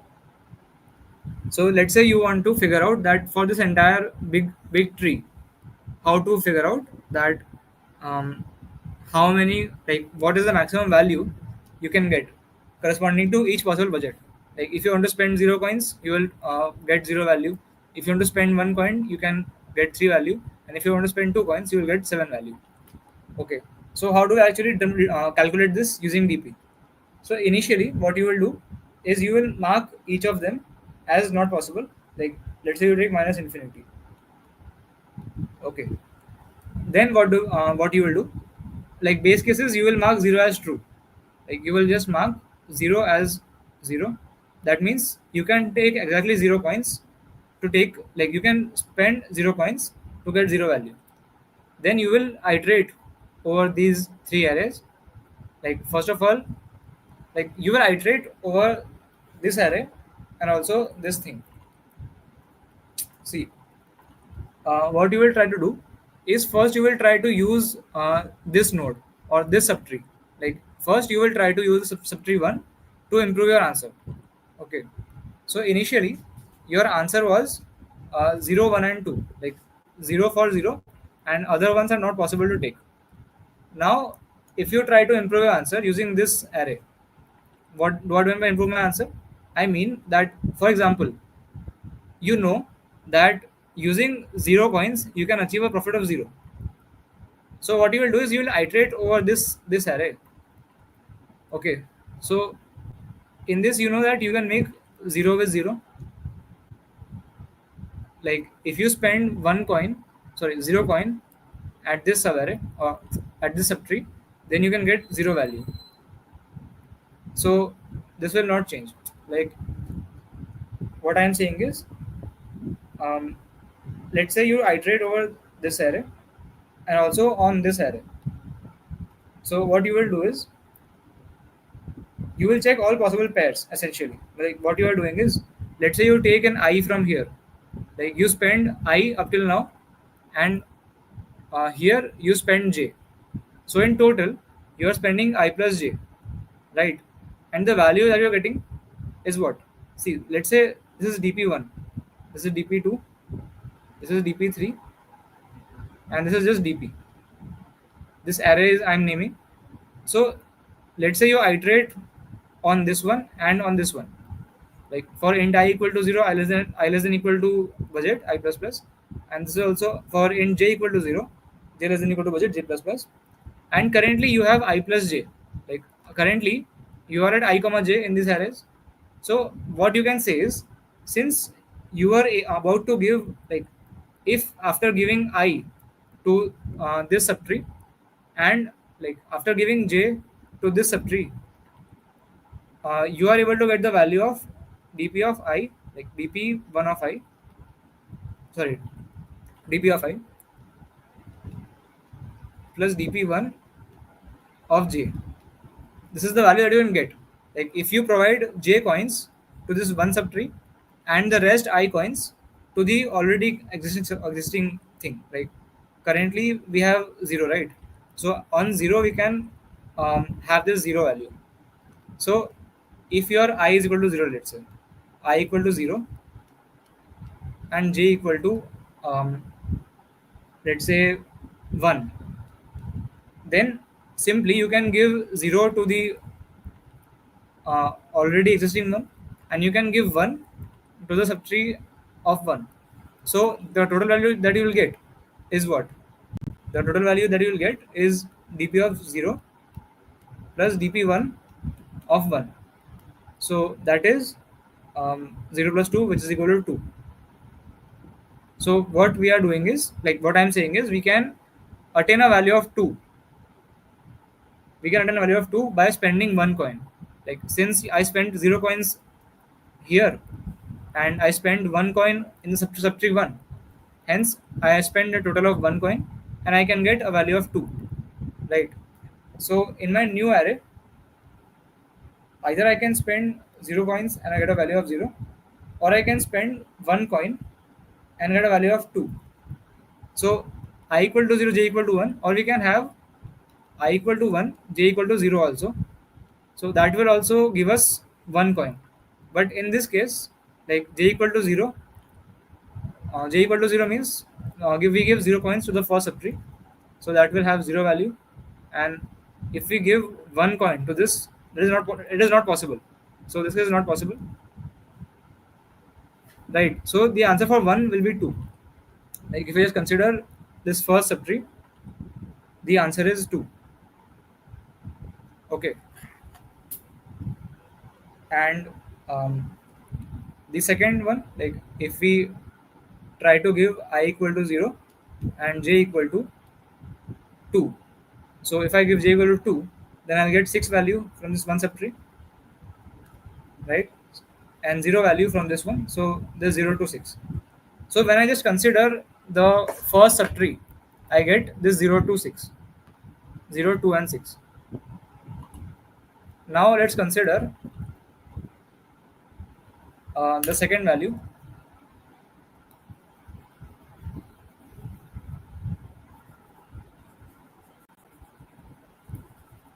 Wait.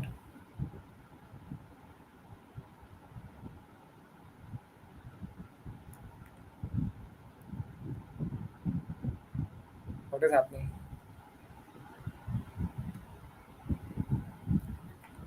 Okay, so you have currently this, that after considering the first subtree, you can get 0, 2, and 6 values. Now, let's say you again iterate over this ij, and like you iterate over this as I, and you iterate on this thing as j. So let's say your I equal to 0, j equal to 0. So your answer would be 0. So in your new answer, it would be 0.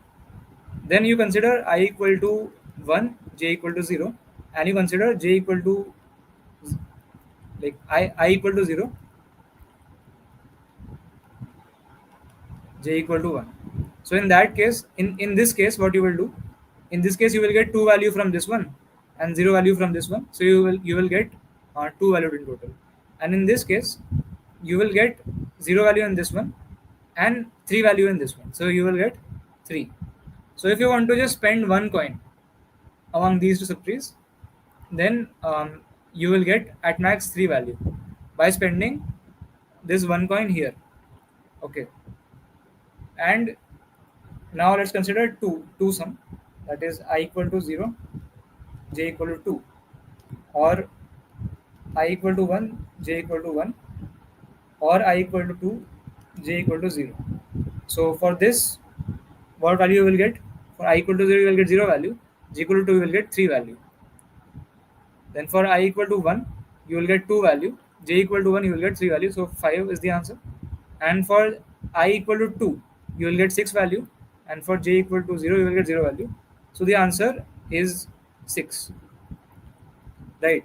So for 2, if you want to spend 2 coins, you will get 6 value in total. Like this is the maximum value of 6 that you can get. So in similar way, you can do it for the third one as well, and you will get this array 0, 3, and 7. So like that's how, if you know the answer for the child, then you can simply figure out the answer for the parent as well. That if the child has these maximum values, then how do you combine them to get this answer? Like what is this array? This array is basically the maximum value that I can achieve if I spend this many coins. So if I know the answer for all subtrees, then I can get the answer for the entire tree just by doing that DP kind of thing. Like essentially what we are doing, I'll show you the code later. But there is one more thing in this one, right, that we didn't consider. We didn't consider this part, that if the parent buys a stock, if the parent buys a stock, then the employee can buy that stock at half the price.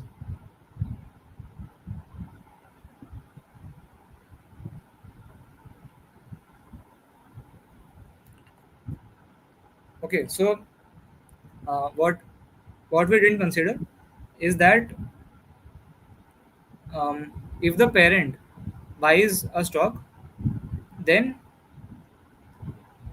the child can buy at half the price. So actually, um, we have to have two cases, right?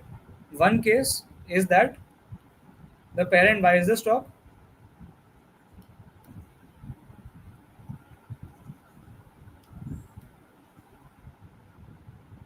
and the second case is that parent didn't buy the stock.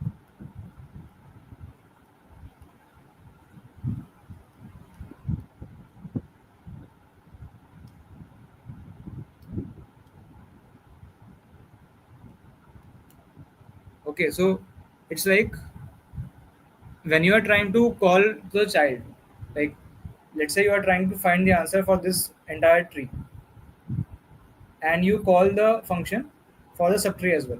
So like if you call the function for this subtree, then you have to tell him that did I buy on this, like on this node. If I had actually bought, then I can, like, this subtree will actually reduce their price by half. Like this node that is connected to it will reduce the price by half. So we can actually have to add one more parameter, like not just the node number, like this node, if this is 1, this node is 2, this node is 3, and this is 0th node. Then in our DP, like we have to also store that did the parent buy or not. Like we'll store two different values. Like see, we were storing one array for each node, right? We were storing one array for each node. That DP of I is the maximum value that we can get using weight I in the, like, subtree at V. Like maximum selling price that I can get if I spend exactly I coins in subtree of V. So like with V, I need one more state. I need one more state, that did I buy in the parent or not. So it is a Boolean state, that did I buy in the parent or not. So I'll find the answer for both of them. That is, first I'll try to buy in the parent. I'll try to buy in the parent, and then I'll call the function for children, and I'll tell them that I bought. So they will consider their price to be the half. And in my DP also, I'll have to store that. Like I'll have to store two different types of values. That did I buy in the parent or not? Like did I buy in the parent or did I not? So I'll have to store two DPs. Like DP of 0 comma V will be the array, like basically DP of 0 comma V comma I will be the maximum value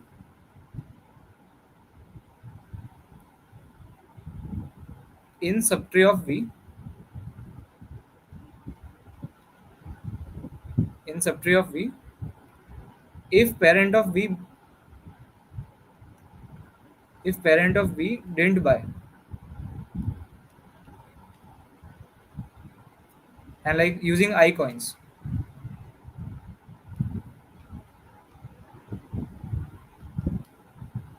like if I spend exactly I coins, then what is the maximum value that I can get in the subtree of V if the parent did not buy. And similarly DP of 1 comma V comma I would just be similarly, like it would just be maximum value in subtree of V if the parent of V did buy. Okay, and we can simply just call the function of the child, and we can merge the answers for this. Like I'll show you the code first. I'll try to explain a better using code also.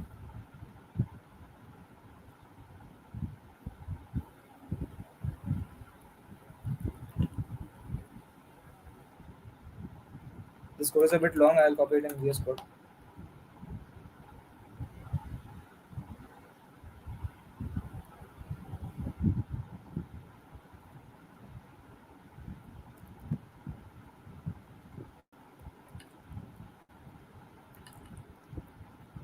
Yeah, so this is the code.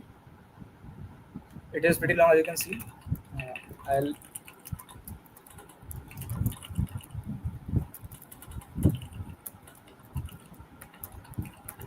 yeah. So um, here's the code, and in my function, max word function, I have just called like this ans function. Like I have this function, a recursive call, which is ans. Okay, and it will take two parameters. Like it will return the vector. Like this function returns the vector of costs and values. That means whatever it returns, like let's say it returns the vector v, then v of I will be equal to the maximum value I can get in the subtree of v using, like if I spend I coins. Okay, so this ans function returns a vector for subtree of v, which is the maximum value I can get in the subtree of v if I spend I coins. Okay, and also I'll memorize this vector. Like I have this dp, this is a vector of vector. Okay, so if I have already calculated, like if I already have the dp value, that means if I already have the dp value, that is calculated taken of v, then I'll return this taken of v. And what is this vector calculated? Basically, I'll like usually what you do. Usually in memorization, you simply um, make this dp of, like what you do is you insert an infinite value in the dp. Like you will insert a value which is a very large value and just check that is that the case. And if that is the value that you have, then like what I'm meant to say is that let's say you are doing a dp of I, let's say, then initially what you will just do is dp of I is equal to infinity for all of the values of I, and in the function you will check if dp of I is not equal to infinity, then you will return dp of I. This is what you do, right? But instead of doing that, I just made another boolean vector, that is this dp value already calculated or not. So if it is already calculated, then I'll return it. And I did this because I could not figure out that what infinity should I take. So I just did this. Okay. Anyways, so if I already calculated this take on comma v, that means if I already calculated the answer for subtree of v and for this flag, then I'll turn it. Now I will find out the answer for the children. Okay. So the number of children is dot size. Current price is pre of v. This pre of v is just um, present price of v, like whatever I receive in the function. This present, I set this to pre. Like I want to use this vector in my this function, so I'm just storing it as a member variable in my class. Sorry, I'm just storing it here, so I can use this function, use this vector right here. All right, so um, current price, that is if I want to buy the stock at this current node, then my current price is equal to pre of v. And if taken, so taken means that my parent, like whoever has called me, has bought, so that means my current price actually will get reduced by half. So current price is equal to current price by 2. Okay, so that's what I'll do. Now there are two cases, that either the current, like either I can buy at the vth node, or I can not buy at the vth node. So I'll show both cases.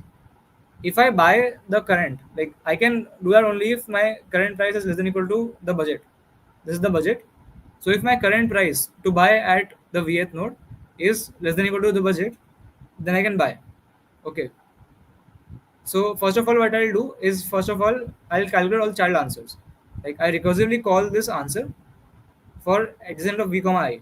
Like I iterated over all the childs of this, I iterated over all childs of this parent, and I find out the answer for them. Like I call the answer for true comma adjacent of v comma I. This adjacent v comma I means the child, and true because I am buying at the vth. Like I am at the vth node. I am at the vth node, and I am calling the function for the children.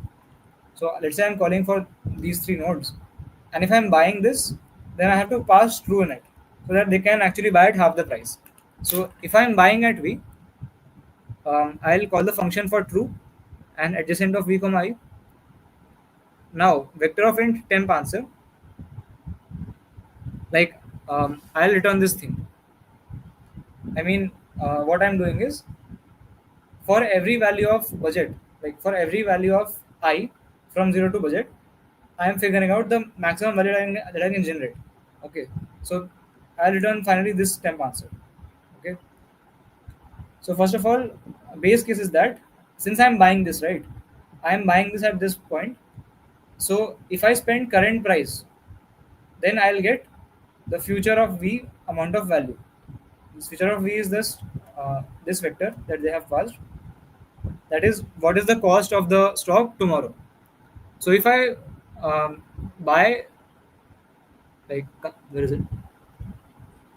Yeah. So if I buy the stock at the VS node, then my answer at current price is future of v.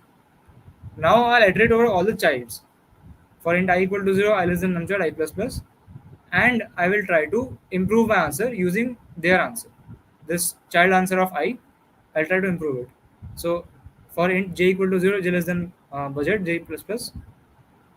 So basically, uh, I'm trying the child, like for the i's child, I'm trying to give them j, and by myself I am taking k. Okay, and finally, if like I can simply either take that child or not take the child. So um, okay, wait. So this could have been done differently, but yeah, I can actually do this. New answer equal to temp ans, and yeah. Anyway, so what I'm doing is nuance equal to tempans, and I am trying to give the child j, and myself I am keeping k, and if they both are not equal to int min, like here, since we like here we saw that initially it was not possible to give. I mean, if it is possible to give the child that many coins, then the answer is not int min. So if the child answer of j and temp answer of k, they are not int min, then I can simply like give k plus j coins.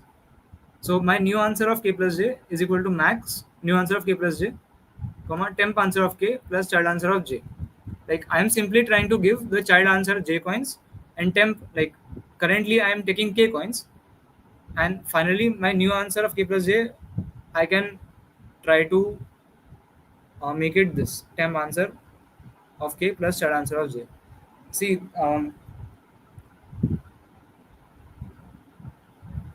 this might not be somewhat clear. Like I am trying to relax my answer. Like I am trying to improve my answer using every child. Like for every child, I am trying to give them every value and trying to give ourselves every value, and whatever profit we get from that, I try to update that in my k plus j. So essentially, what I'm doing is I'm giving the child I j number of coins and myself k number of coins, and then my new answer of k plus j would be just temp answer of k and child answer of j, because I am giving the child j coins and myself I'm keeping k coins. So whatever this the maximum value that I can get, it is the sum of these two. Okay.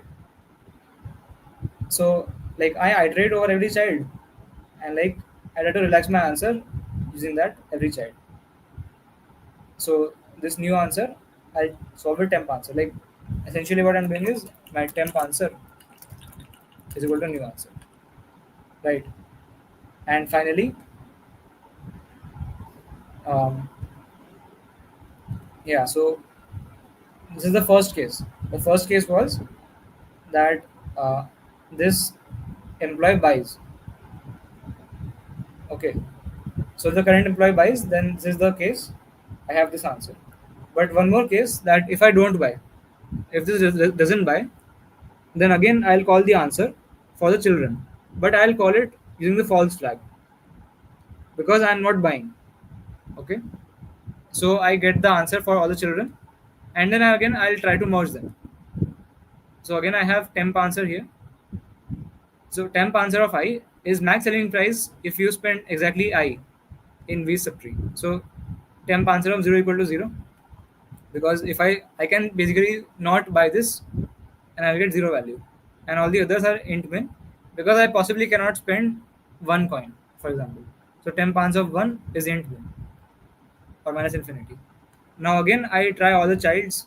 For int I equal to 0, I less than I plus plus. For j equal to 0, like I'll try to give my child j and myself k, and if k plus j is less than equal to budget, then new answer of k plus j equals to max of new answer of k plus j, or temp answer of k plus child answer of I comma j. So like this code is actually pretty much the combination of many different problems. Like one problem is that I think it is an Leetcode Weekly Contest.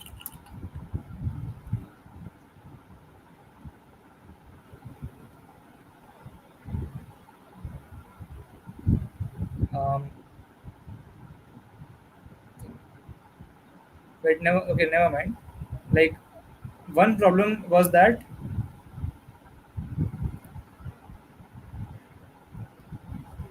given a1, a2 up to an, find all the sums, find all possible sums.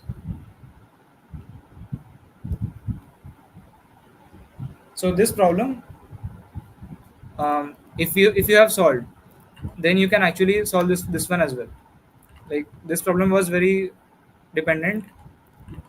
Like this problem was dependent on this problem. So if you have already done this, then only you can solve this one, I think. This idea is pretty tough to know, but yeah, okay. What I was saying is, in these two cases, like in this case, if the vth node buys, then this is the answer, and if the vth node doesn't buy, then we have this answer. And finally we can take the maximum of that. Like this an of I was if the vth node buys, and this temp ans was the current one, that is if vth node doesn't buy. So I can just take the maximum. An of I is the maximum of ani comma temp ans of I. So like so right now an is the final answer for this subtree. Like for the vth subtree, an is the final answer. This an. Okay, so I'll just store that in dp. So dp of the current parameters is equal to an, calculated is equal to true, and return this an value. And finally your answer, like you can get the answer for the root. Like you will call this function, this ans function, to get the value for the root, and this will provide you that what is the maximum value you can get. Like at this point, this an of I would just be the maximum selling price if you buy at I. Like if you spend I coins, right? So you want maximum profit, so you will try to spend all coins. Like you will try from I equal to 0 to I equal to budget, and you will try to spend I number of coins. So if an of I is not equal to int min, that means you are able to spend I coins.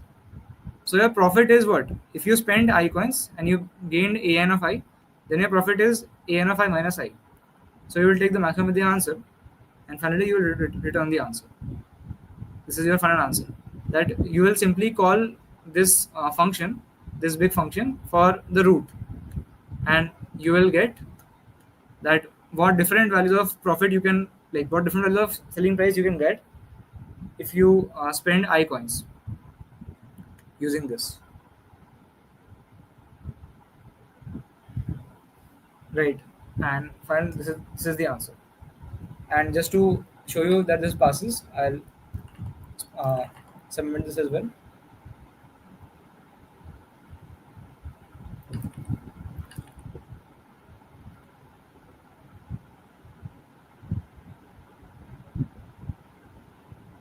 Yeah, so it is accepted. So like the problem was pretty dependent on other problems. Like if you haven't done DP very rigorously, then this problem is not for you. Like if you want to solve this problem, then first solve these problems that I'm telling you right now. Um, one problem, actually, this is the one problem that you will solve. That given this array of a1 to an, whose sum is equal to s, you need to find that what possible sums can you make using this array and solve this in O of n into s. So once you solve this problem, you I think this one also should be pretty intuitive. Like this entire merging part using the children was dependent on this one only. So like if you did not get this approach, don't be disheartened. Like just try this problem first and then again try to solve this problem. And like this one was actually pretty tough. I'm not going to lie. Like in today's contest, this A and B were pretty easy, but um, like okay, this A was very simple, of course. B was also pretty simple, but this C and D was a kind of problem which even a CM on code forces might find interesting.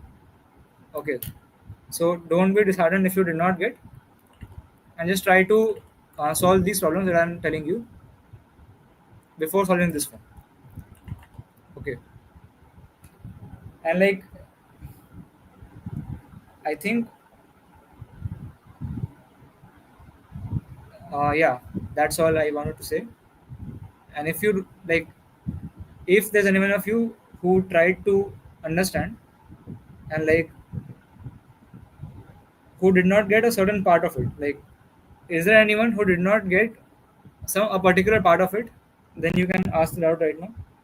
And like if you did not get entire thing, then I just recommend you to practice this problem and then try the this problem.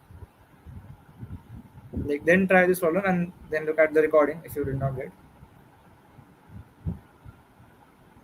From where do you practice DP? See, I have solved the entire CSES first of all. Like okay, these problems are new ones which were added later, so I did not solve them. But otherwise, I have solved the entire one. Also, I have watched this playlist of Priyansh Agarwal, like on TLE only. Like on YouTube, there is this playlist of DP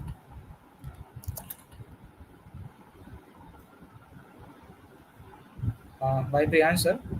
So I just watched this one, and I think it was pretty good. Okay, so you can watch this. Like in this, he has like explained the basics, and after that, he is solving these problems on CSS. That is the thing. Okay, so I solved this, and also on code forces, I solved many problems on DP. Okay, so the CSES, then on like I just saw these videos, and also this contest also on AdCoder, I solved this, and also on code forces I solved many DP problems. You have watched already, but not able to solve. I mean, uh, what I am telling you is like what I just told you is necessary. Necessary. but not sufficient.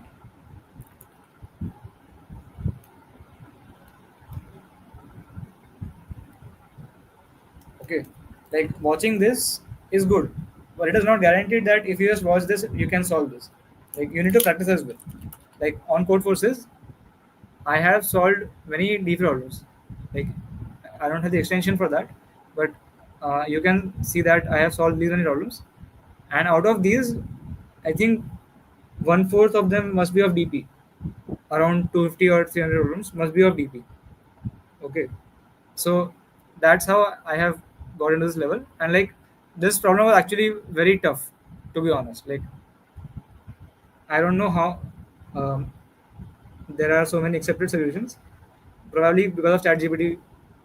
Like ChatGPT must be solve this problem. That's why there are many solutions. But like this one was actually pretty tough. Tanuj, I don't have alt IDs. Tanuj is asking, I made two arrays, profit and cost price. Use DFS to check for components as well as we cannot reduce the cost price if there is no incoming edge. Then use knapsack DP to find maximum profit within the budget. So, like what you said is correct, but like you did not explain well. I mean, what I mean is that you did not really elaborate on a solution that much, so I cannot figure it out. I cannot figure out what you mean basically because what you have written is very ambiguous, to be honest. So just try to implement the solution.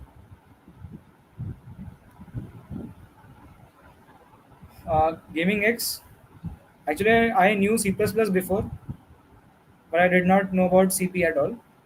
So in my college, they um, like taught a few lectures on CP. So from there, I learned, and then I started doing on CF. But yeah, before that, I did not have CP experience. I just knew C++. That's all. But anyways, guys, if you have any doubts, I'll just give you one more overview again. Like what I'm doing is that I'm storing in my DP that for the Vth subtree, like for subtree rooted at V, if I spend I coins in it, then how much value can I get? And value means that how much can I sell it for? If I spend exactly I coins on the Vth subtree, then how many coins can I get back? And to transition, you need to solve this problem first. That given n numbers with some s, find all the possible sums of the n numbers. Okay, and once you have solved that, this one is just an extension of that. Okay, and one more case is there. Like one more thing is that if the parent has bought, then the child can buy at half the price. So there's one more parameter in my DP that whether the parent has bought or not. Like my DP of IJK, like DP 0 IJ or DP 0 VI means that the maximum value in subtree of V if the parent of V did not buy. If I spend I coins, and DP of 1 VI means that the maximum value in subtree of V if parent of I bought, and if I spend I coins in my subtree of V. So using this DP state, you can do that. Now I agree that this might be like my explanation might be a bit poor for those who don't know like this problem already. But to be honest, it is very difficult to explain to those who don't know it already. Like so, I just recommend you to try out by yourself this problem, and then try it out. Try this one out, and then you can look at the code that I wrote. It is pretty commented.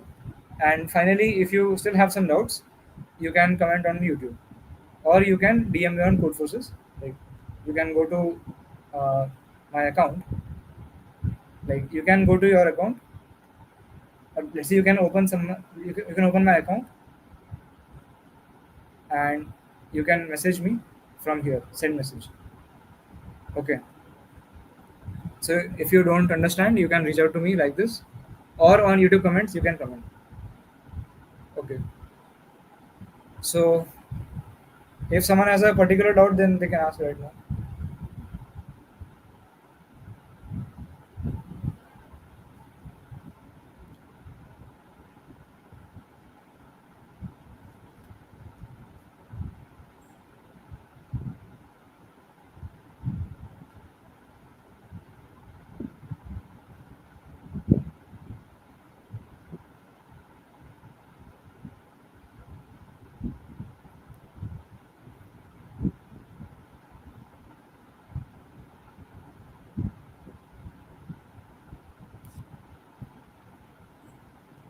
Okay. So I think no one has any doubts.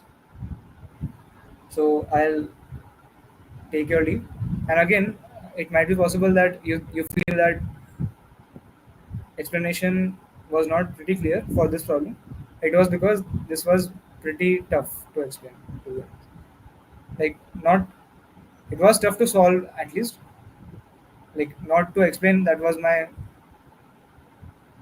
explanation is my job, but it was tough to solve as well. So if you have not tried it by yourself, it is pretty difficult to understand as well. So just try to solve this problem first and then solve this problem. Then see the code, see the explanation, and if you still don't, if you are, it is still not clear, then just comment. I'll reply. First problem again. You can see the recording right on YouTube. You can rewind. It is a live stream.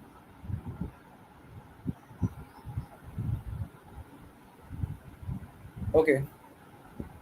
Anyways, so I hope you all enjoyed this PCD, and I'll see you guys next time.